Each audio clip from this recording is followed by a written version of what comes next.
profesores de la Escuela de Negocios de la Universidad de Harvard, presidente de Coca-Cola en México y América Latina, gobernador del estado de Guanajuato entre 1995 y 1999, presidente de México 2000-2006, actualmente presidente de Social Foods.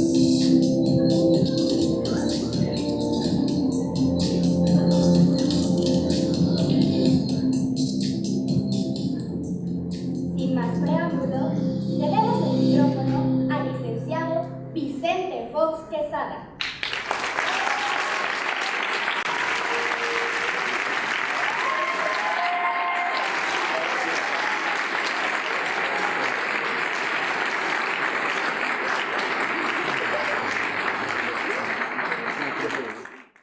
Muy buenas tardes, jóvenes.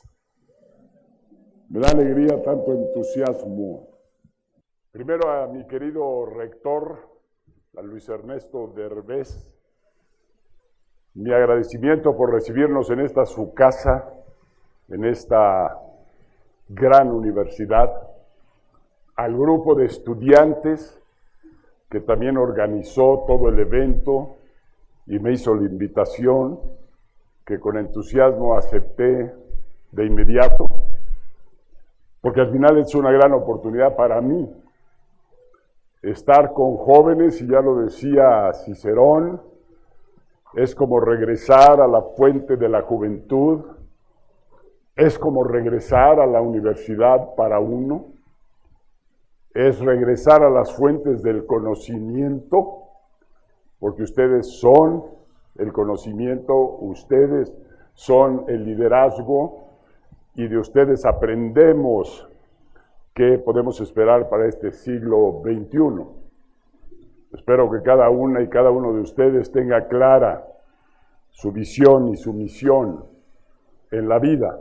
Yo estoy seguro que así es desde el momento en que están en esta universidad de excelencia, esta universidad de las más grandes alturas en materia de conocimiento, esta universidad que también es para privilegiados, privilegiadas, como son ustedes, porque no cualquier chavo puede estar en esta universidad.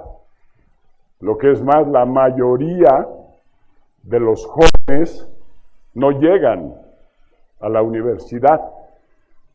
La mayoría de los jóvenes andan allá afuera, esperando que ustedes desarrollen su liderazgo, esperando que ustedes cumplan con su responsabilidad, esa gran responsabilidad que adquieren por tener el privilegio de estar en esta universidad. Esos jóvenes necesitan de la vanguardia, aquella que estudia, que aprende, aquella que tiene fuerza interior, aquella que tiene sueños y convicciones, aquella que tiene propósito. Se espera mucho de esta generación, se espera mucho de ustedes. Nuestro país no anda nada bien, que digamos. Y como siempre, pues un poco nos descargamos de nuestra responsabilidad, acusando, culpando a otros, platicando de la situación. Pero ahora sí que, como decía el presidente Nixon, hasta no estar en la arena, no se puede hablar con autoridad moral. Hasta no estar en la arena construyendo, luchando, sacrificando todos los días, no se puede acusar a los demás. Es pues la responsabilidad propia no solo de equiparnos con el más alto grado de liderazgo, sino el saltar a la arena. Porque en realidad de planeación, de proyectos, de promesas de candidatos, de planes e ideas, ya tenemos suficiente. La verdadera función y cereza del pastel de un líder es hacer que las cosas ocurran. Y en eso poca gente pone atención. Todos hablamos de ideas, de planes, todos hacemos campañas, todos hablamos de las muchas cosas buenas que se pueden hacer, pero muy pocos dicen, ahí les voy, hágase un lado, porque yo voy a hacer que las cosas ocurran. El liderazgo es una materia muy especial que desde nuestro punto de vista en Centro Fox tiene algunos puntos débiles o algunas concepciones equivocadas. Por ejemplo, se dice que el líder tiene la visión y luego construye sus seguidores, como diciendo unos son líderes y otros no lo son. O hablamos del impacto y la fuerza del liderazgo, pensando en los Nelson Mandela, pensando en los Trump, pensando en uno y otro personaje que destacan a nivel mundial. Y de alguna manera en nuestro interior estamos renunciando a que somos igual y tenemos la misma capacidad de liderazgo. Pensamos que otros nacieron para ser líderes y que yo ahí me la llevo despacito. Pues quiero decirles que en Centro Fox tenemos la convicción que todas y cada una de las personas de este mundo, de los 8,000 millones que estamos en esta tierra, tenemos la fuerza y el poder del liderazgo. Tenemos esa flama interior que nos mueve a hacer cosas grandes. Cada uno de nosotros y cada uno de los seres humanos. Y entonces la pregunta es, bueno, ¿y por qué no vemos tantos líderes? ¿Por qué en nuestro país en este momento hay vacío de liderazgo? Y la respuesta para mí es sencilla. La inmensa mayoría de la gente pasa la vida en mediocridad, sin mayores aspiraciones, sin mayores hechos y acciones. Y es porque no vamos a nuestro interior, no reflexionamos quién soy yo, para qué estoy en esta vida, para qué vine a esta plática, cuál es mi plan, qué es lo que quiero hacer. Mientras no hagamos ese ejercicio interior, no vamos a encontrar ese poder, esa fuerza interior. Porque a través de ese ejercicio llegamos a definir nuestro propósito. Purpose. Propósito es una palabra bien poderosa, llena de contenido. Todo en esta vida, cada acción de nuestra vida, cada minuto, tiene un propósito. Tiene un propósito estar aquí, tiene un propósito venir a esta universidad, tiene un propósito mi familia, mi comunidad. Y no es un solo propósito al final, heroico y grande. Son propósitos para cada minuto del día. Son propósitos para cada día. Cuando hacemos ese ejercicio, empezamos a ver lo grandes que somos como personas. Llegamos a tener un altísimo grado de autoestima. Llegamos a tener un alto grado de realización y un acceso mucho más práctico a la felicidad. Pero hay que distinguir liderazgos. El liderazgo que vale, el que trasciende, el que yo quiero, el que tú quieres, es un liderazgo con causa. Es un liderazgo que sabe cuál es mi misión. Es un liderazgo con propósito. Pero por encima de todo es un liderazgo compasivo. Compasión entendida como ponernos en los pies de los demás, como entender a los demás, como trabajar por los demás, como trabajar por mi comunidad, como expresar mi amor a las cosas, a mi familia, a mi país, sin miedo y sin cortapisa. No importa qué, yo declaro libertad. Eso es lo que nos da ese gran poder de hacer. Ese es el liderazgo que trasciende. El de Trump es un liderazgo que no tiene sentido, propósito. Si uno quiere identificar cuál es, pues probablemente es estar en los reflectores. Probablemente es que lo estén halagando y diciendo a él y a su familia. Muy probablemente sea el aplauso. Muy probablemente sean sus seguidores que se vuelven locos con él y eso le llena su egolatría, su egoísmo, su soberbia. Pero ¿dónde está el Trump que habla de un pobre o que fue en la campaña a visitar a un discapacitado o que habla con compasión y amor de los migrantes, de los sirios, de aquellos pobres niños que están sufriendo violencia, hambre? Ese liderazgo no puede trascender. Entonces, esta definición de liderazgo es fundamental. Y lo digo para ustedes, y lo digo para todos los mexicanos. Y en México, repito, estamos en problemas. Y no por el que está ahorita. Simple y sencillamente porque no hemos encontrado la brújula. Ya nos aventamos 71 años de PRI, ya nos aventamos 12 años del PAN y seguimos a media máquina.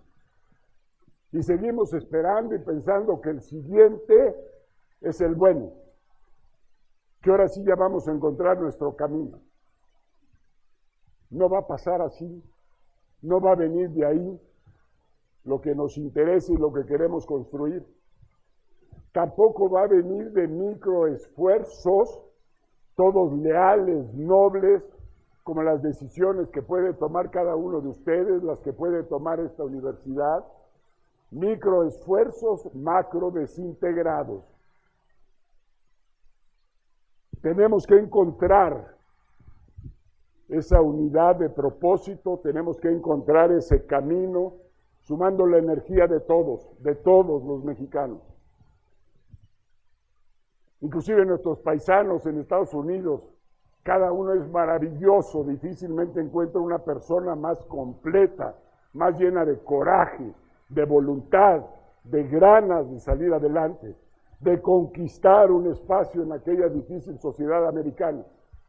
Lo logran todos los días, pero como diáspora somos una diáspora, tan divididos con todo y que tenemos club de orundos, que tenemos esto. Falta un liderazgo que los convoque y los mueva a ser representados, a lograr propósitos colectivos. Es indispensable, pues, buscar estos caminos. Pero vámonos por partes. A mí me gustaría hablar un poco ahora de por qué mi pasión por el fucking wall, por qué mi pasión, por qué este cuate no progrese y no atropelle y no denigre y no siga ofendiendo y no siga llevando a los Estados Unidos, esa gran nación, a una situación de pérdida de liderazgo, a que esa nación se encierre en 4 muros y el liderazgo lo deje a la deriva y vacío. Todo espacio vacío en política, en negocios, en la universidad, se llena. Se va a llenar con algo. Sea China, sea el este, sea el Medio Oriente, sea Latinoamérica, seamos los propios mexicanos que ahora tenemos que llenar ese vacío. ¿Y dónde va a quedar lo que hemos construido esta civilización occidental a lo largo de tantos años? Tantas creencias en las cuales hemos hecho nuestro propósito de vida. ¿Qué pasará si el este, si China se convierte en la economía número 1 del mundo, que está muy próxima a serlo? ¿Cuáles van a ser los valores prevalentes? La democracia, la libertad, las oportunidades iguales para todos, lo que hemos construido en Occidente, cuáles valores van a ser los prevalentes en el futuro. Afortunadamente hay una gran sabiduría en aquellas sociedades y en aquellas naciones. Ahí está un gran ejemplo, el Dalai Lama. Ahí están grandes ejemplos, Confucio y los demás, Mahoma y tantos otros.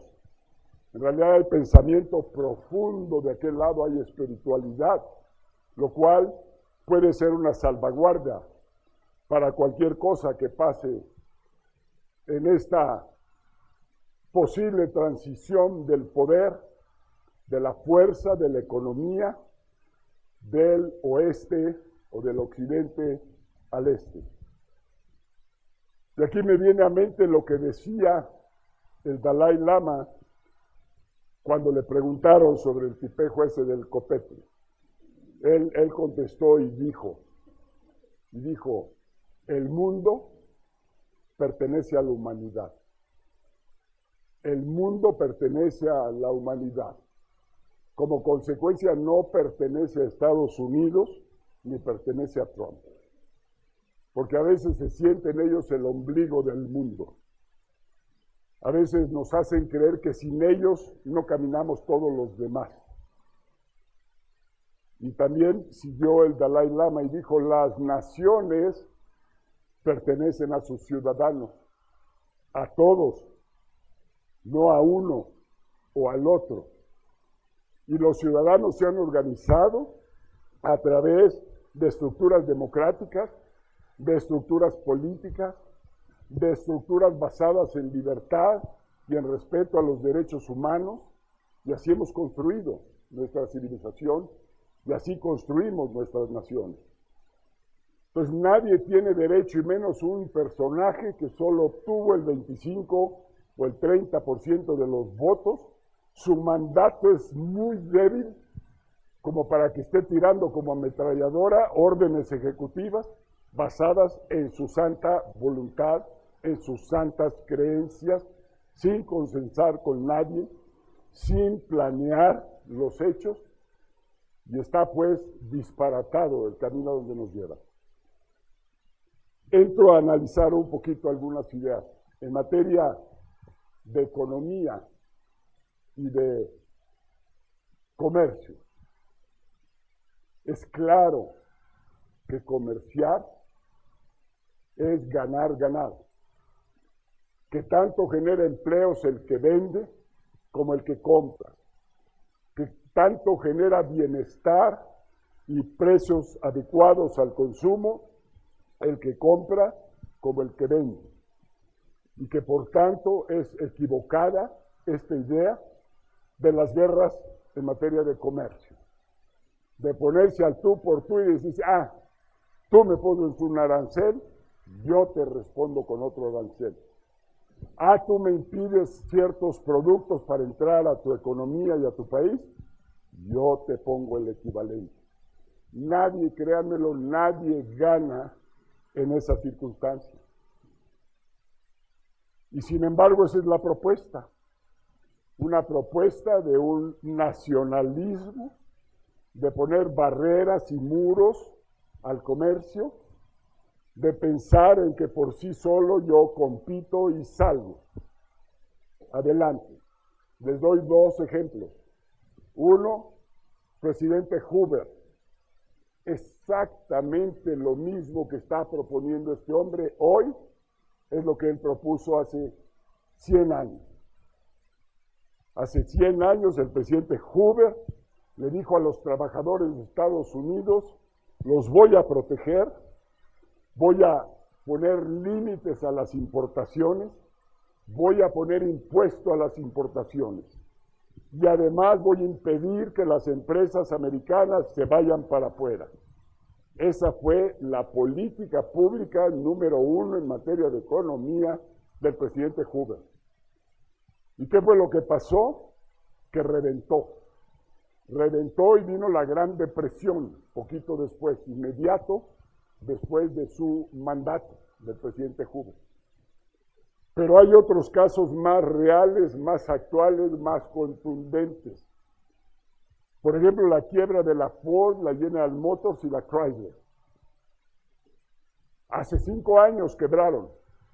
Y hace 5 años el gobierno de los Estados Unidos y la gente que paga impuestos tuvo que rescatar a esas 3 corporaciones con billones de dólares para sacarlas de la quiebra.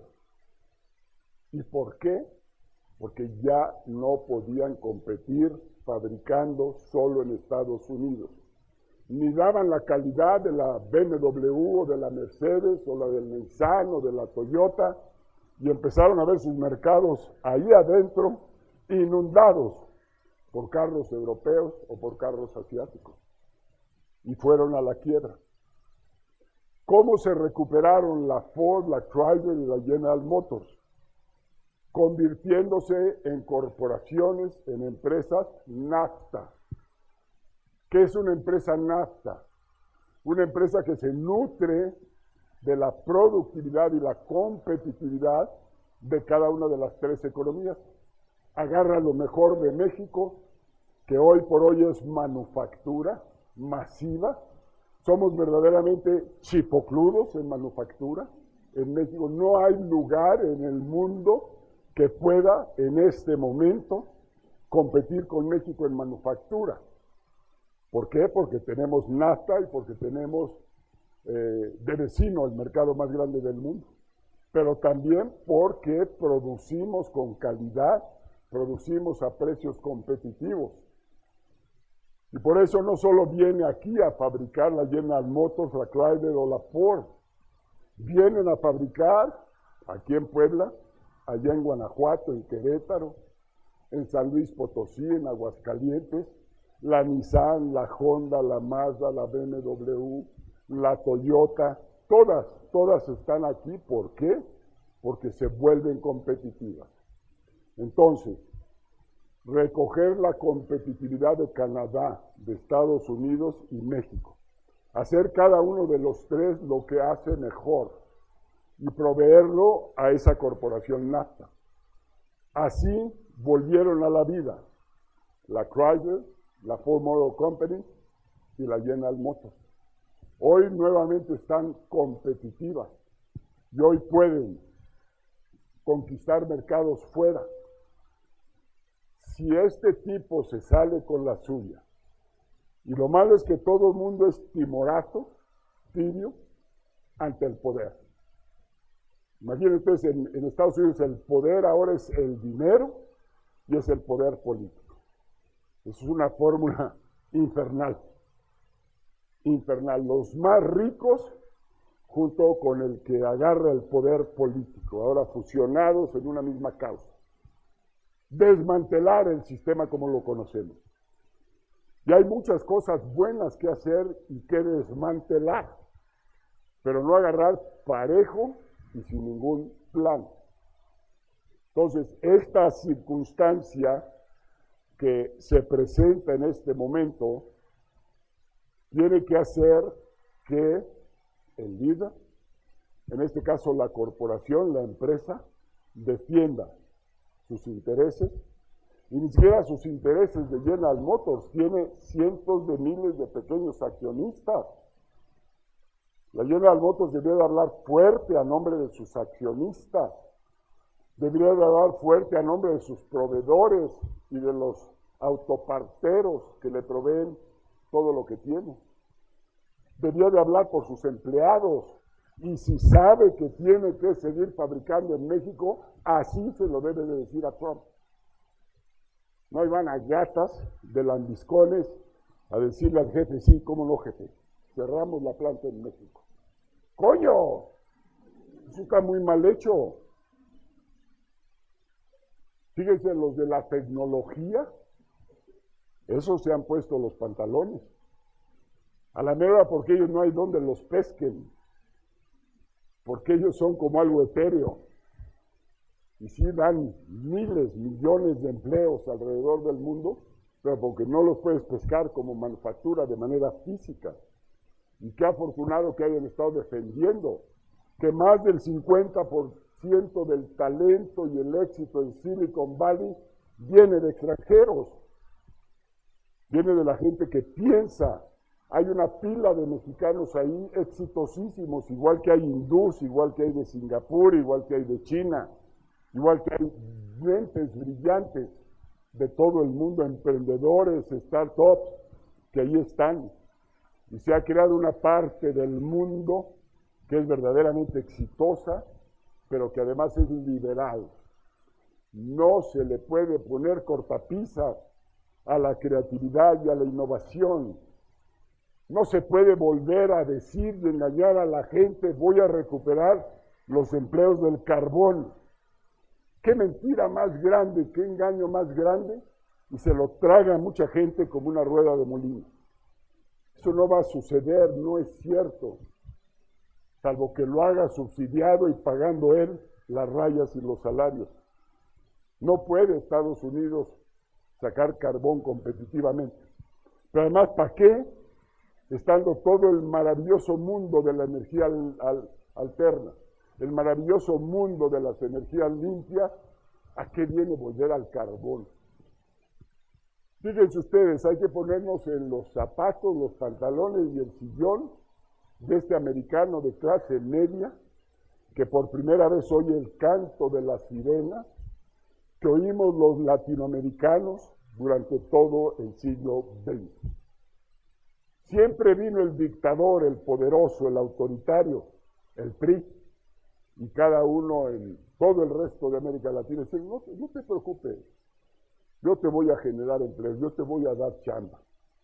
No te preocupes, súmate a la CTM y súmate a la CNC y tú tendrás tierra y tendrás empleo y vas a ganar bien.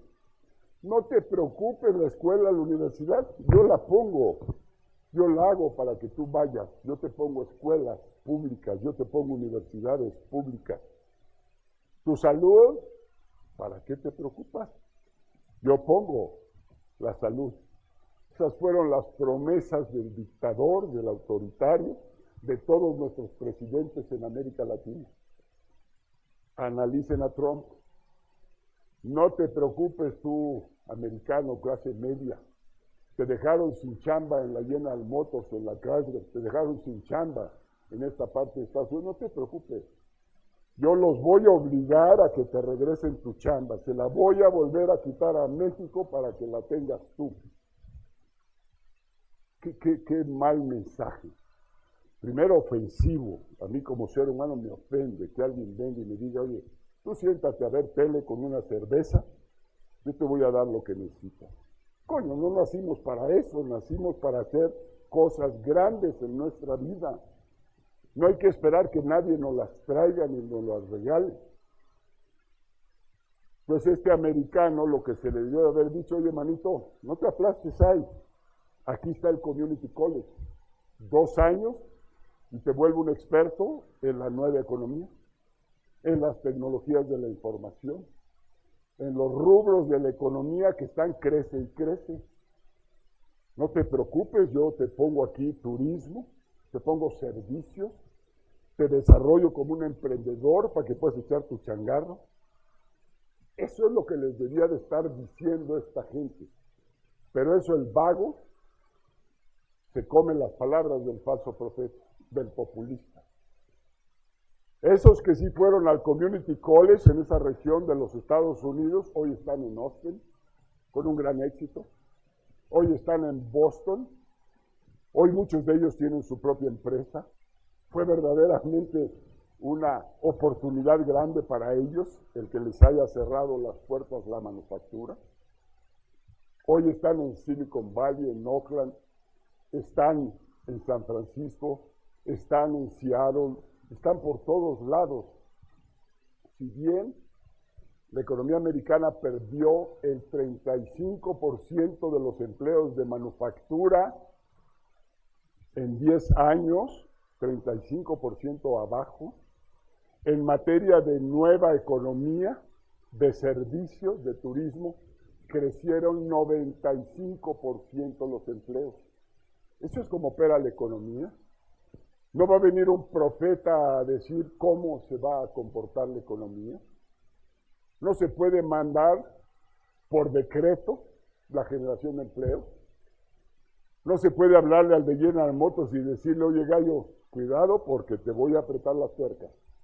O me regresas las plantas aquí o va a haber impuestos. Digo, así no se crean empleos, así no se impulsa una economía por sus pistolas. Hay un libro que seguramente ya vieron ustedes, que no me acuerdo cómo se llama, pero lo escribió Tom Friedman, el del New York Times. Se llama "Qué bueno que me hiciste esperar", o algo así. Qué bueno que no me diste la cita de inmediato. Léanlo. Espanta todo lo que no sabemos. Los seres humanos, cada persona, espanta lo que está pasando allá. Bueno, no espanta, es una alegría. Lo que está pasando allá atrás, lo que están haciendo los Google, los Microsoft, lo que están haciendo las redes, las nubes, las computadoras. Es un mundo maravilloso que está allá atrás y que poco conocemos de él. Bueno, una lección que desprende Tom Friedman es aquel que fue a la universidad, a ingeniería, allí en la Universidad de las Américas, para trabajar en Volkswagen. Cuidado y te plantes ahí y creas que Volkswagen, con tus conocimientos de esta universidad de ingeniería, te va a dar chamba para toda la vida. Al año ya vas a estar obsoleto. A los 2 años doblemente obsoleto. ¿Qué hay que hacer? Toda la vida hay que estar estudiando, toda la vida hay que estarnos informando, toda la vida hay que ser competitivos. La alternativa es lo que están haciendo esos americanos frente a Trump. Bueno, afortunadamente por estos 4 años ya la hice. Aquí Trump me va a traer mi chamba. Olvídense. Y este señor nos lo está diciendo. El gap, la distancia entre esa vanguardia que va descubriendo un mundo nuevo que nos está llevando de una expectativa de vida de 80 años a 110 antes de que termine el siglo. Ya vamos a tener 110 años de expectativa de vida. Esa nube y ese talento y ese conocimiento que nos está llevando a que ya no haya chofer en el automóvil, a que nos está llevando a tantas y tantas cosas nuevas que difícilmente comprendemos cómo van a suceder. Eso que está pasando ahí cada día va más grande a la velocidad a que nosotros, todos los seres humanos, podemos ir. Cada día estamos más obsoletos y cada día estamos menos preparados. Por eso, conclusión, hay que seguirle cambiando. Pero además el conocimiento es maravilloso, además nos hace sentir bien, nos hace felices, siempre y cuando esté esa dosis de compatibilidad. Hablaba entonces de la economía, hablaba entonces de un pequeño análisis del comercio, de qué sucede cuando te aíslas en esa materia, alguien va a ocupar el lugar. El muro.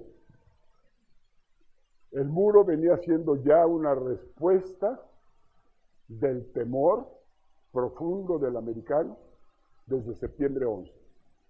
Realmente quedaron calados con ese penoso día, ese triste día, ese doloroso día. Les infundió tal temor que ahora ven temor, amenazas, terrorismo aún abajo de las piedras como las lagartijas. Están verdaderamente atemorizados. Y el temor es un pésimo consejero para tomar decisiones. Y precisamente el temor lleva a decir, pues con un muro, maestro, con eso resolvemos el tema. ¿Cuál es el problema? El muro no es más que un símbolo de temor, de ineptitud, de falta de confianza en sí mismo.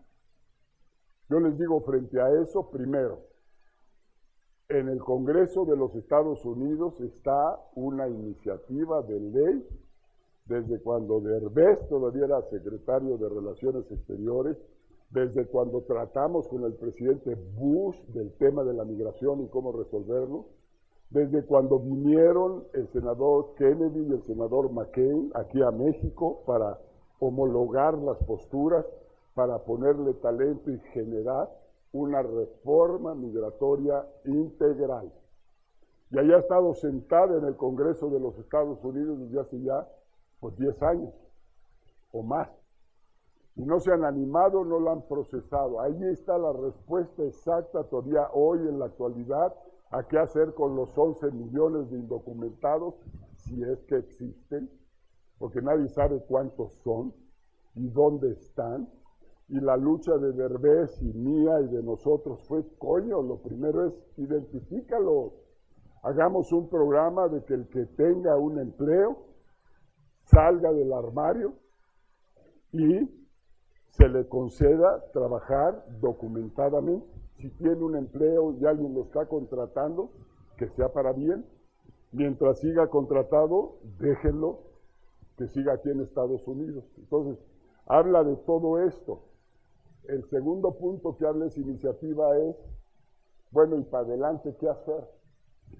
Entonces, en realidad, la economía funciona como una válvula. Cuando Estados Unidos crece a más de 2% su economía, necesitan 500,000 trabajadores cada año. Los necesitan, no los tienen que importar. Entonces, de acuerdo al crecimiento de la economía, abramos más esa válvula, si está creciendo más, dime cuántos necesitas y salen para allá. O si la economía está pasando por dificultades, se cierra esa válvula y le bajas a 100,000, a 50,000 o a nada. Entonces, oferta y demanda, en realidad hablamos de un asunto económico. Hay gente y humanidad detrás, pero es un asunto de oferta y demanda. Estados Unidos no puede subsistir sin estos trabajadores.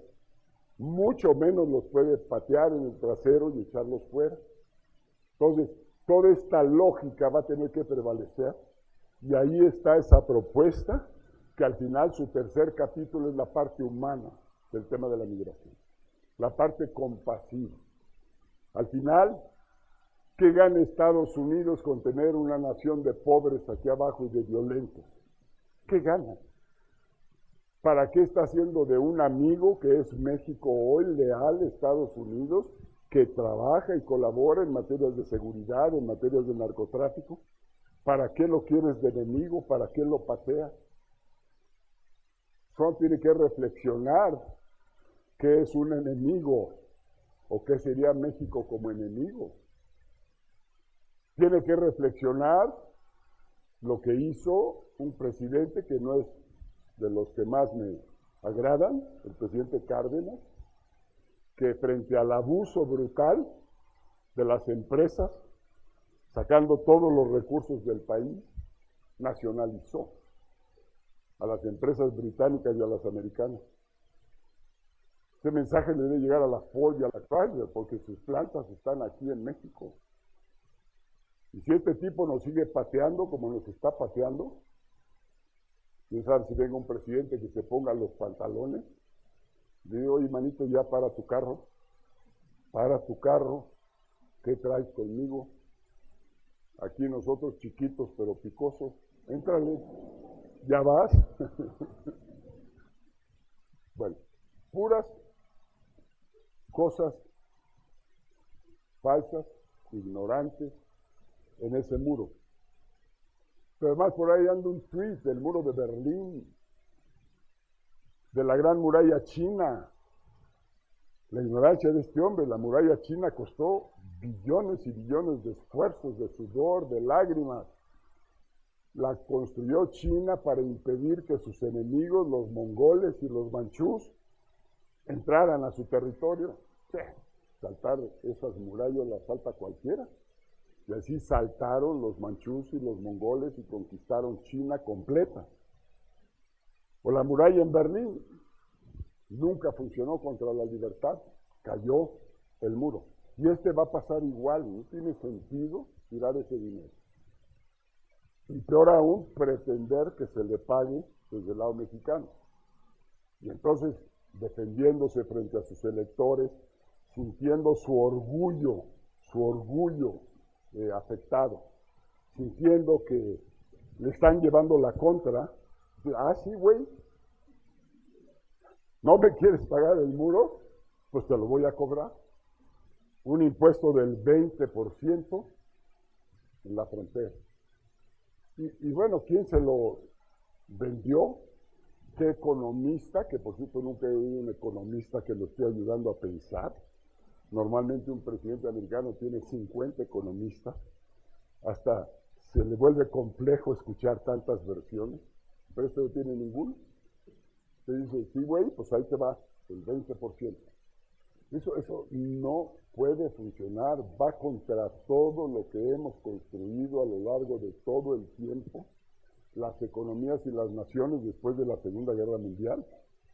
Para eso creamos el WTO, la Organización Mundial de Comercio, para eso hay reglas en la Organización Mundial de Comercio, por eso no puede este cuate por sus pistolas alterar esas reglas, so pena de que se le lea la cartilla o hasta pierda su asiento ahí, quien creó esta organización. Increíble, Estados Unidos, el que siempre estuvo impulsando la apertura, siempre a las naciones nos dijo, oye, te conviene, maestro, mira, comercio, esto y el otro, ustedes mexicanos les va a ir bien con NAFTA, nos tuvieron que convencer con muchas dificultades y decidimos entrarnos. Entonces, ese campeón de los mercados abiertos, campeón de las libertades, ahora está planteando un mundo al revés. Y también el NAFTA, pues tiene reglas. Y yo no sé qué es lo que se va a negociar, porque si él dice, va un impuesto aquí, pues se va un impuesto acá. Si él dice, oye, aquí no se vale hacerle así, por eso, bueno, se va igual acá. Acuerdo, la palabra acuerdo es acordar las dos partes. Y qué bueno que nuestro secretario hoy de Relaciones Exteriores le dijo, oye, maestro, no puede ser unilateral. Tú no puedes imponer qué va a hacer el acuerdo. Es un acuerdo donde los tres tenemos que acordar. Entonces, está entrampado en sus propios argumentos. Aún así, independientemente del NAFTA y del comercio, él puede imponer ese impuesto, que se lo aprueben allá su Congreso. Lo puede hacer. Pero imaginen ustedes la respuesta mundial a una arbitrariedad de ese tamaño, porque no lo puede hacer solo para México. Ahí te va, nada más para ti, México, me caes mal y a ti te lo pongo. Eso está prohibido hacerlo en todas las reglas de comercio.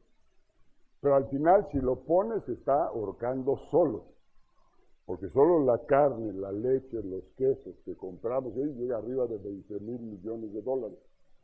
Nosotros les importamos de ellos cerca de otros 30 mil millones de dólares de autopartes. Y ellos nos venden granos, maíz amarillo, a lo bestia, también rebasa 20 mil millones de dólares el maíz amarillo. Qué bueno que ya nuestra autoridad fue y habló con Argentina. Argentina nos puede producir maíz amarillo sin ningún problema, o nos puede producir soya, o nos puede producir otros granos. Al final, conclusión, todos perdemos, nadie queremos destruir lo construido, tenemos que seguir la senda, se pueden remediar las cosas, puede hacerse de acuerdo, en fin, a ver si sucede. Termino pues diciéndoles, como Deepak Chopra dice, para efectos de ser un líder eficaz, para efectos de ser una persona feliz, para efectos de lograr tus metas, tus propósitos, regálate a ti mismo 5 minutos en silencio cada día. Y cada día vuélvete a preguntar, ¿estoy a gusto aquí en la Universidad de las Américas o es mejor La Salle o la Ibero? Con seriedad, un pequeño análisis. Si vas a salir ese día con fuerza, con propósito, vas a salir a regalar sonrisas, a regalar palmadas de ánimo, vas a salir a hacer tu tarea con gusto, con alegría, como debe ser. Que al otro día igual, otra vez, es la manera de llevar esa vida feliz. Es la manera en que Marta y yo encontramos después de la presidencia un verdadero mundo que es verdaderamente maravilloso. En todos los días está recibiendo el regalo de hacer cosas por los demás. Y es la verdadera felicidad. Por último, aquí está un personaje sentado que por ahí dijo ya que le va a entrar al toro de la presidencia de la República. Admiro personas que toman decisiones después de haber pensado y reflexionado, después de saber consigo mismo y con los demás que eso es lo que quiero hacer, después de tener clara la causa, que quiere un México mejor, y quiero un México pues medianamente ordenado y que pueda ser exitoso y triunfador. Entonces todo está ahí, el reto es fenomenal. Los partidos políticos se han vuelto unas cajitas pequeñas con intereses pírricos, el azul, el amarillo, el verde, el rojo, que a veces limitan nuestra libertad, porque si uno quisiera, por ejemplo, el caso de él, ir por la vía de un partido, tienes que ir a rogar que te abran la puerta y te van a pedir que renuncies a la mera a tus ideales o a tus ideas o a tus principios y que te acomodes al de ellos.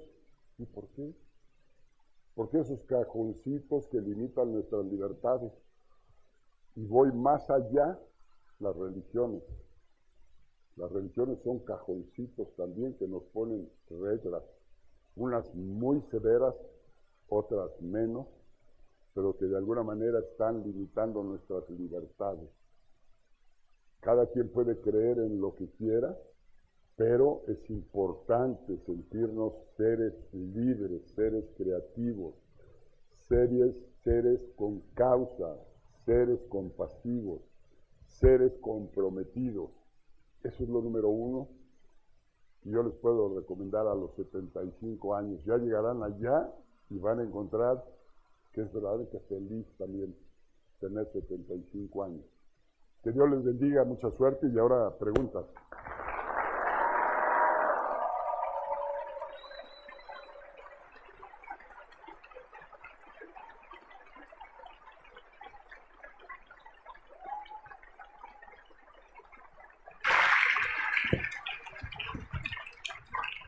Muchas gracias, licenciado Fox, por su interesante presentación. En estos momentos, damos inicio a la sesión de preguntas y respuestas que será moderada por el doctor Luis Ernesto Derbez Bautista, rector de esta casa de estudios. Muchas gracias.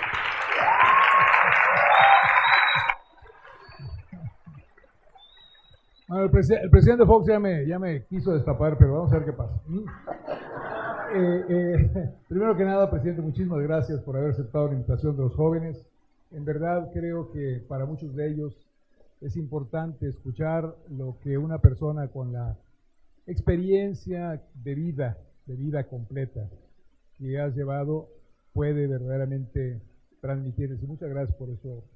Sobre todo el concepto de liderazgo que todos ustedes deben de tener muy en claro a partir de este momento. Y ahora voy a hacer algunas de las preguntas, hay muchísimas, y mientras me estabas destapando, ahí yo estaba tratando de clasificarlas y dije, bueno, dado que él ya dijo esto, ahora le voy a hacer una pregunta que dice una joven, que puso su nombre, Lorena, y dice, todos hablan acerca de Trump, pero ¿qué pasa con los líderes de nuestro país? ¿Qué debemos hacer como nación? Sí, un poco entre las ramas traté de caminar, pero primer hecho, vacío de liderazgo que ya mencioné, un presidente Enrique Peña, como se dice en Estados Unidos, un lame duck, con apenas 10-12% de aprobación, pero fíjense lo que es la vida, y tuve la oportunidad de platicar con él de esto. Quizá es la mayor oportunidad que se te haya presentado en tiempos recientes. Quedan 2 años de la última vez que platiqué con él. Puedes hacer muchas cosas, muchísimas. Una, salir del agujero. Salir del agujero dándole a México y a los mexicanos una cosa, 2 cosas, 3 cosas. ¿Y cuáles serían esas? 1, corrupción. Ya dejamos de hacernos pendejos y le entramos al tema de la corrupción. Se puede, pero hay que empezar en casa, hay que seguir con los amigos, los empresarios, hay que seguir con los políticos de otros partidos, pero una guerra a fondo en la corrupción se puede dejarle a México sentadas las bases al terminar los 2 años, que ojalá y permitan que lo que siga ya se quite esa lacra. El otro, el tema de la violencia, del narcotráfico, del crimen organizado, hoy derivado ya en crímenes de todas formas y de todas cantidades. Yo soy un convencido que a veces las bolas de humo, como en el béisbol, funcionan. Y yo creo que legalizar el consumo de droga es mandatorio, que México lo haga a la brevedad, cuando ya California, fíjense, en el mare magnum de la elección para presidente pasó la iniciativa y fue aprobada en esa misma elección de que ahora California ya aprueba para usos recreacionales. Es el tercer o cuarto estado allá que lo aprueba para usos recreacionales, la marihuana por lo pronto. México tiene que reaccionar, deberíamos ya de aprobar la producción de marihuana en el país, marihuana de calidad, marihuana donde le hayamos quitado ya los puntos ásperos que tiene la marihuana, como lo hicimos al cigarrillo. Al cigarrillo se le quitó la nicotina, se le buscó reducirla. En marihuana todo eso ya está sucediendo en los grandes laboratorios en Estados Unidos, en Seattle, el estado de Washington, en California ahora, y te sacan 150 presentaciones de marihuana, ya el carrujito ya ni se estila, ya no se usa. Hoy hay pastillas, hay pomadas, hay alcohol para frotarse, y la medicina en general reconoce que tiene ventajas. Al final todo es moderación. Y yo inclusive voy más allá, deberíamos de legalizar de una vez todo, y que cada uno de nosotros nos hagamos responsables de nuestros hijos. Es una vana ilusión pensar que el gobierno va a resolver el problema de droga o drogadicción de nuestros hijos. Lleva 50 años intentándolo y imposible, al revés, crece y crece y crece. Yo digo que debemos de cambiar de paradigma y intentar otra cosa. Con eso sí se le quitaría una fortuna a los carteles, como ya pasó en Colorado, como ya pasó en el estado de Washington. Sí funciona, como ya pasó en Portugal, como ya está pasando en Uruguay, como está pasando en todos lados. Además en México, hagamos conciencia, aquí no está prohibido, no está criminalizado consumir drogas, a nadie se le lleva a la cárcel por consumir drogas. Si ya está ese paso, pues ahora resolvamos la producción y la distribución. Imaginen las exportaciones a California, las cantidades que vamos a mandar. Bueno, entonces, corrupción, violencia y algo alrededor de educación. No sé qué hacer, yo tampoco pude, no pudimos, con ese magisterio rebelde, esa coordinadora de la educación, que no están más que para poner zancadillas y estropear todo avance en materia educativa. Yo creo que hay la buena voluntad, hay las ideas, pero no hemos podido pasar de ese muro. Y por contra, me parece que estamos cediendo otra vez. Entonces, en materia de educación hay que encontrar cómo vayan los chavos a la universidad, cómo vayan los chavos a la prepa, cómo inclusive, perdón que lo diga aquí en una universidad, pero yo creo que nuestra media superior y el equivalente de community colleges en Estados Unidos nos puede resolver el tema del desempleo, del empleo pleno que hay en Guanajuato y el Bajío, que ya no hay la gente necesaria para esas 11 plantas de manufactura que están ahí, y hay que preparar técnicos profesionales a toda velocidad, igual en todos los campos. Entonces, el presidente Peña, pues sí, la Casa Blanca ya la mancha le quedó al tigre, nadie se la va a quitar. El problema que tiene es grande, pero puede todavía salir héroe. Y otra última manera sería, ante la amenaza del exterior, casi siempre es fácil cerrar filas al interior, volverte campeón de la defensa de la soberanía de México. Gracias. Hay una serie de preguntas que voy a poner en dos, muy concretamente, porque son una con la otra, son contraparte. La primera diría, ¿qué fue lo más importante que aprendió al ser presidente de México? Y la segunda, que sería la contraparte, ¿qué es lo más difícil que vivió como presidente? Bueno, ¿qué aprendí? Que está cañón. Que te sientas en burra pinta al ser presidente. Y que además toda la gallera, todo el público En lugar de echarte porras, enseguida empieza a demandar y a demandar y a demandar y a demandar. Es pues una chamba bien difícil, que sin embargo no la cambiaría por nada, porque la oportunidad de servir a México es maravillosa desde ahí. Entonces, este es el otro consejo que he estado insistiendo una y otra vez con Trump. A mí me tocó salirme del sector privado, de empresario para entrar a política.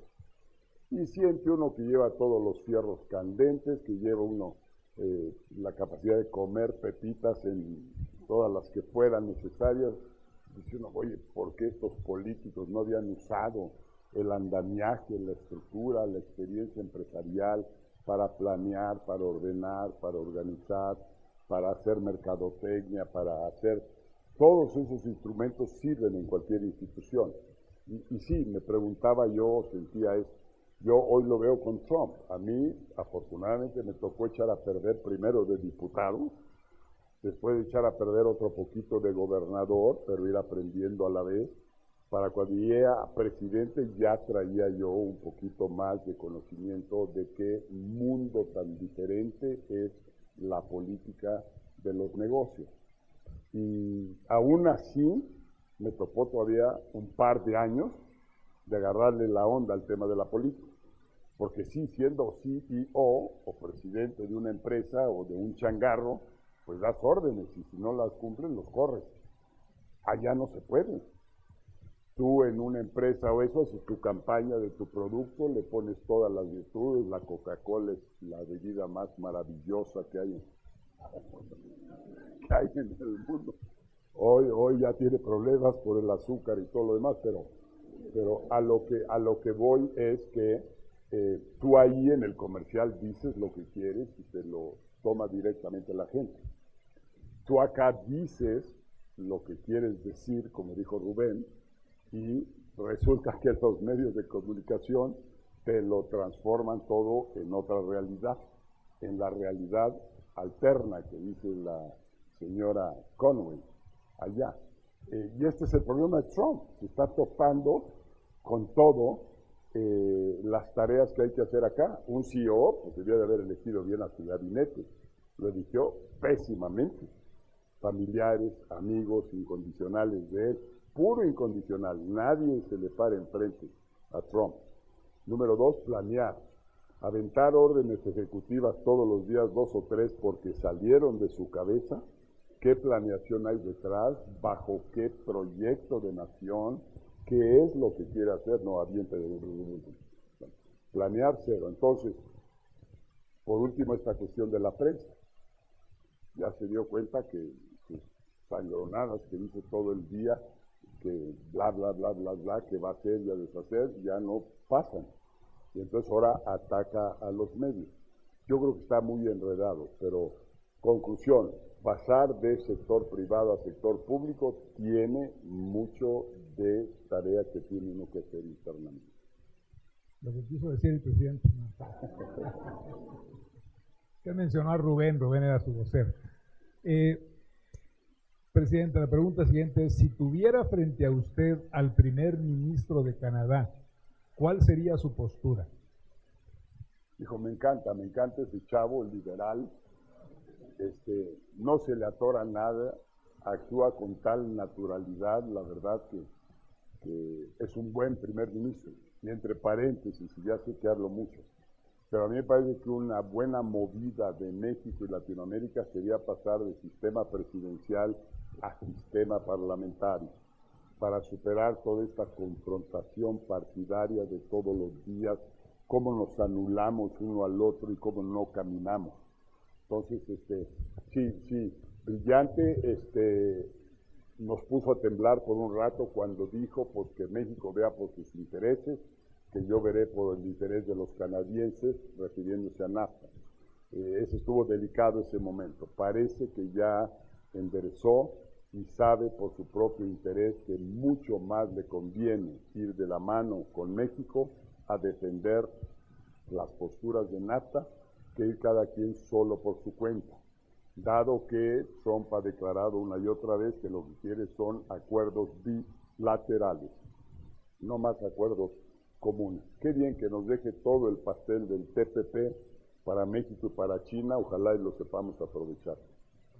Hay dos preguntas que creo que están ligadas, que tienen bastantes jóvenes. Una es, ¿cuáles son sus expectativas en cuanto al futuro del Telecán? Y creo que esto se combinaría bien con una pregunta también que hacen, ¿qué piensa de la relación de México con China? A ver, el Telecán, lo primero, ha sido un rotundo éxito, es el mejor instrumento que hemos tenido para poder dar un salto cuántico hacia adelante. No creo que lo aprovechamos lo suficiente, pero la herramienta es como a España se le presentó la oportunidad, igual que a Grecia, igual que a Portugal, de pasar a ser parte de la Unión Europea. Nos pasamos a ser parte de Norteamérica con el Acuerdo de Libre Comercio. Estas cifras que les voy a dar requerirían el ajuste de irnos atrás al tipo de cambio anterior, porque las cosas cambian mucho ahora en la valoración de las economías y de los resultados como consecuencia de eso. Pero cuando empezó NAFTA, el Acuerdo de Libre Comercio, hace 22 años, la diferencia de ingreso entre el lado mexicano y el lado americano era 10-1. Tú ganabas $1 en México sabiendo nadar o sabiendo saltar muros, empezabas a ganar $10. Díganme quién, un solo ser humano que no se mueva y se entusiasme con ese incentivo de pasar de ganar $1 hoy a ganarme mañana $10. Es un asunto económico el tema de la frontera y el tema del Acuerdo de Libre Comercio. Hoy, 22 años después, una generación, las generaciones se miden por 25 años, una generación después, el gap es 5-1, solo 5-1. O sea, hemos mejorado notablemente y por tanto se ha cerrado esa brecha. Yo puedo pronosticar, a pesar de Trump ahí, porque él no va a cambiar las cosas como locamente está diciendo, no va a poder cambiarlas así atropelladamente. Yo pronostico que en los próximos 25 años vamos a terminar 1-1. Vas a hacer $1 en México y vas a hacer $1 en el lado americano, que es exactamente lo que hoy pasa entre Canadá y Estados Unidos. Por eso ahí no hay broncas, no hay ninguna bronca en esa frontera por esa razón. ¿Y por qué vamos a llegar ahí?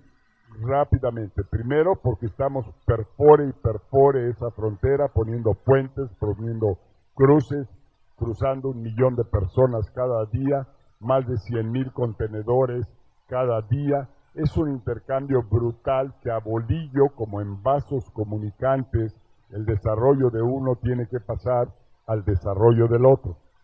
Y por eso también, al tipo de cambio anterior, ya Nuevo León, Coahuila, Tamaulipas, Durango no es la excepción, pero ese no tiene frontera. Reflexiona, Vicente, no te pongas Trump. Chihuahua, Baja California, ya estaban alcanzando $20,000 de ingreso per cápita, que es un ingreso medio bastante razonable. Cuando tú bajas al centro del país, estamos en 12,500, los Guanajuatos, los Querétaros, los Aguascalientes y demás. Estamos en 12,500. Y te vas al sur y andan en $3,000 y $4,000 de ingreso per cápita. Entonces vemos cómo la humedad, el beneficio de ese acuerdo está bajando de la frontera. De ahí, con Derbez también hicimos el plan Puebla-Panamá. Es decir, cómo aceleramos eso, cómo integramos a Centroamérica, cómo tratamos de nivelar ingresos Centroamérica con México, aunque sea a nivel del sureste, para evitar una frontera muy conflictiva que efectivamente tenemos, porque hoy son más centroamericanos los que entran a México, suben al norte y cruzan, más centroamericanos que mexicanos. Entonces, hay maneras de resolver las cosas con más inteligencia. ¿De China, presidente? China, sí. No, ¿qué veo con China? Mira, yo veo un problema, está la zanahoria, está el incentivo tan poderoso aquí encima nuestro, que nadie nos molestamos a ir a China más que para pasear, o ir a Europa más que para pasear, o ir a Japón, o ir a Corea. No vamos y hacemos negocio en cantidad significativa. ¿Por qué? Porque tenemos aquí una economía como California, que es la séptima en tamaño en el mundo. El estado de California, séptima economía en tamaño en el mundo. Más grande que México, nosotros estamos en el lugar número 12. Entonces, ¿para qué quieres más? Ojalá y pudiéramos aprovechar lo suficiente, como lo venimos haciendo, California, aprovechar lo suficiente, Texas, que es la economía, entiendo, como el número 11 o 12, también gigantesca. Entonces, claro, la comunidad aquí, la comodidad de ir de shopping al otro lado, tan cerquita, sin ningún problema para traer de regreso la mercancía, o ir a hacer negocio allá, pues nos es tan fácil que nos hemos olvidado de todo lo demás. Como muchos estudiosos dicen a la mera hora, esta es la oportunidad ya de ver a 360 grados alrededor, trabajar con Latinoamérica, trabajar con China. Y finalmente, entonces yo creo que hay grandes oportunidades, pero muy difícil, salvo que nos cierren la puerta de Estados Unidos. Ya cuando la General Motors aquí, la Chrysler, sean nuestras, como dijo Cárdenas, pues ya hacemos nuestros carritos. Por cierto, no entiendo, y un mensaje perdimos, los que tienen el billete, ¿por qué no hacemos ya un carro mexicano? Antes era una penuria, pero hoy el ensamblador casi no pone nada de su parte. Le compra a 250 proveedores, les compras las llantas, los manubrios, el motor, las bujías, todo lo que necesitas lo compras, nomás tienes que ensamblarlo. Yo creo que hoy es sumamente fácil que esas plantas, si no va a estar ocupadas para mandar para allá, pues que nos las echen para acá y las ponemos a funcionar. Presidente, una pregunta que creo que es muy interesante que está aquí y es un poco de experiencia, pero también de cuál sería la función de jóvenes como los que están aquí presentes, que estudian marketing, mercadotecnia. Y le voy a cambiar un poquitito como viene aquí, pero la pregunta sería, ¿recomendaría usted a quien busque ser presidente o ya siendo presidente utilizar los consejos de un buen equipo de asesores en marketing político, protocolo e inteligencia emocional? Bueno, sí, desde luego, contestando esa parte, desde luego que sí es muy recomendable, pero no es la solución, es mucho más amplia y mucho más compleja. Yo creo que en México, por aquellos malos lodos que nos dejaron del pasado autoritario, hablábamos entonces de un sector privado, un sector público y un sector social, refiriéndose a campesinos y a centrales de trabajadores. Hoy lo que hay en el mundo es un sector privado, un sector público y un sector académico, en igualdad de condiciones. Nada de que el público manda y es el que dicta cómo hacer las cosas. La integración del sector académico para mí sería fenomenal. Sería alguien que aceitaría la relación y el engranaje entre sector privado y sector público. Y cuando me refiero al sector académico es ustedes, es quien estudia, quien tiene una profesión, quien tiene los conocimientos que puede hacer esa contribución. Pero en cualquier trinchera, lo importante es que ustedes sean vanguardia, que sean audaces, que marquen el camino, que la rieguen de vez en cuando o todos los días, no importa. Lo que hay que hacer es estar en la arena, es ser agresivos, es unirse en equipo, que eso es ya hoy el modus operandi, es en equipo, y abrir camino. Esta idea del startup, estas ideas de los emprendedores. Allí en Centro Fox estamos ya haciendo 3 hackatones este año con 6,000 jóvenes. Un hackatón que le llamamos Aqua Hackatón para generar ideas alrededor del agua. un segundo hackathon, que es el hackathon del auto y del aeroespacial, para que vengan las ideas en ese terreno, que es vocación de allá, y un hackathon general. Estos son los campus party que hay en Guadalajara. La verdad es que ahí de 1000 que van, se terminan dando a la mera hora 5 proyectos que valen la pena. Y que esos proyectos están siendo financiados. Y que esos proyectos rápidos se convierten en empresas y en empresarios. Ya vamos en ese camino, pero todavía con un porcentaje de bateo muy bajo. De esas ideas que salen ahí, hay que pasar a la incubadora, que hay incubadoras ahora por todos lados. En Centro Fox estamos poniendo una incubadora que esa idea la convierte en un business plan, y ese business plan luego necesita, ya para arrancar y salir al mercado, financiamiento. También ya está disponible.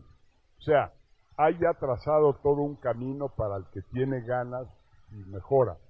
Finalmente acabo de leer ayer un evento de innovación en materia de gobierno.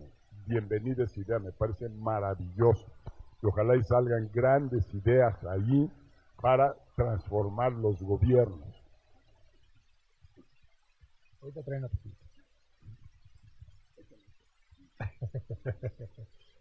Al presidente, como ustedes imaginarán, lleva aproximadamente 65 años hablando, entonces ya la garganta le arde de repente. Pero esto lo aprendimos en la campaña, que le teníamos que dar algunas pastillas para que no se le cortara la voz. Entonces ahorita viene una pastilla. Hay dos preguntas con las que terminaríamos, presidente. Si yo sé que hay muchísimas más, pero desafortunadamente el tiempo nos va a dar. Una que me parece muy interesante es, si volviera a ser presidente, ¿qué acciones tomaría? Ahí me disculpan el caramelo. Primero, bendito sea Dios, que no. Que no voy a volver a ser presidente. Pero además, qué bueno que nuestro país no tiene reelección, porque eso de la reelección es un tema de alta soberbia, porque siempre tenemos que pensar que hay alguien mejor que nosotros. Y esa idea de que si me quedo yo puedo hacer más y yo ya sé cómo, es muy falsa. Y en algunos casos resulta, pero en la inmensa mayoría no. Otro comentario. Si yo reencarnara, y a la mera hora sí, y me volvieran a dar a escoger, o política o sector privado, escogería sector privado. Y no es que tenga ninguna decepción de haber sido presidente, sino que es tan difícil el tema de una presidencia en cualquiera de nuestros países, es tan destructivo. Les voy a mencionar un solo ejemplo. ¿Cómo me puedo sentir yo cuando el país pierde 18 años con el dogma, con el paradigma de la reforma de energía, con la idea de que el Estado, como monopolio, es el mejor para manejar nuestros recursos? Se nos fueron 71 años con esa tontería que nos invitó el tal Cárdenas, que estuvo bien en su momento, pero debimos de haber cambiado esa fórmula al paso del tiempo.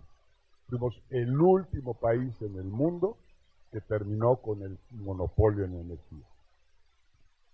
Pero más reciente, perdimos 18 años miserablemente en nuestro país, y voy a señalar al culpable en cuanto diga el pecado. 18 años perdimos cuando el presidente Zedillo propuso reformar el monopolio en energía, y no pasó. Lo propuso Fox y no pasó. Lo propuso Calderón y no pasó. ¿Quién fue el sátrapa que se nos tiró ahí en Reforma? ¿Ya se acuerdan o no? Aquí hay López Obradoristas para no ser ofensivo. Bueno, ese cuate se encargó de que esa reforma no pasara, en 3 sexenios, en 18 años, hasta que quebró Pemex, hasta que Pemex no tiene un centavo, hasta que Pemex debe la camisa, los bienes y haceres de todos los mexicanos a 50 años de distancia, hasta que Pemex perdió toda su capacidad tecnológica y todos sus conocimientos alrededor del petróleo, hasta que Pemex ya no pudo más y tuvo que tirar la toalla. Pero hoy, y venía yo preguntando, veníamos comentando el tema de técnicos profesionales en petróleo y en energía. Se fue todo el talento mexicano, se fue a otras tierras donde estaba la bonanza del petróleo, como fue en Noruega, como fue en Nigeria, como fue en el Medio Oriente, como fue en Venezuela. Allá andan los técnicos mexicanos, porque aquí simple y sencillamente no había el escenario, el lugar para estar. Y si bien el Instituto del Petróleo fue hace 25 años más o menos vanguardia en conocimientos petroleros, hoy es la obsolescencia total, me van a disculpar, pero lo que es aguas profundas, que es donde hoy está el petróleo, cero. Si es el shell, la perforación fracking, esta maravillosa idea que surge en Texas y en Oklahoma y que lleva a Estados Unidos de hacer como el 6º o 7º productor de petróleo en el mundo, lo lleva a ser al productor número 1. Ahora están cinchos, ahora tienen el control.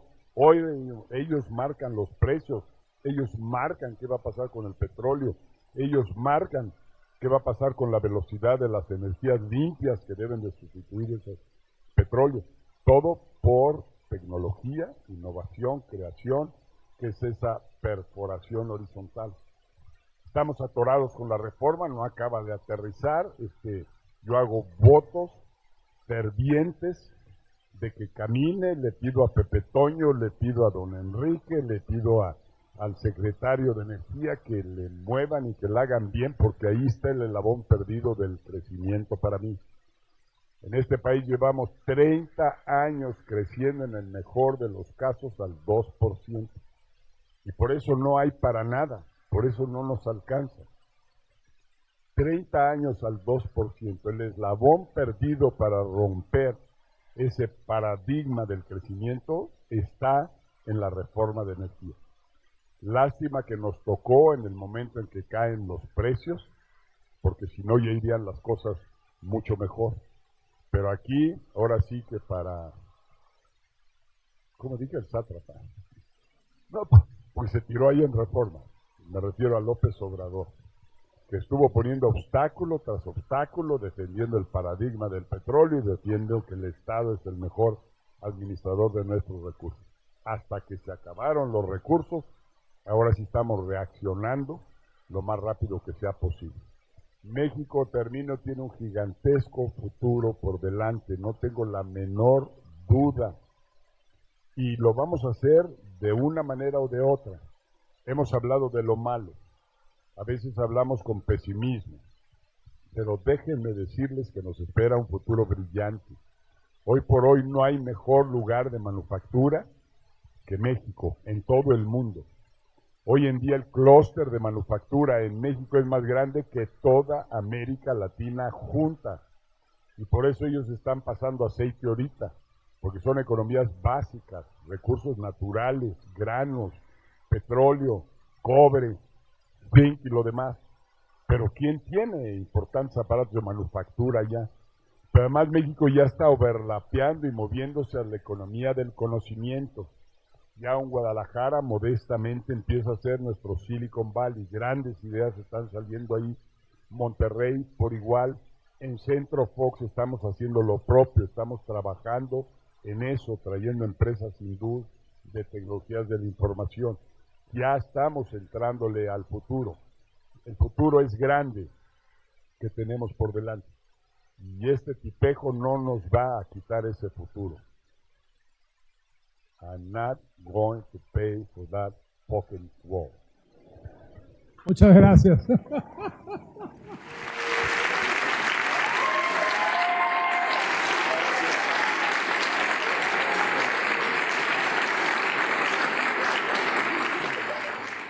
Agradecemos la participación de nuestros asistentes, así como los comentarios de nuestro conferencista.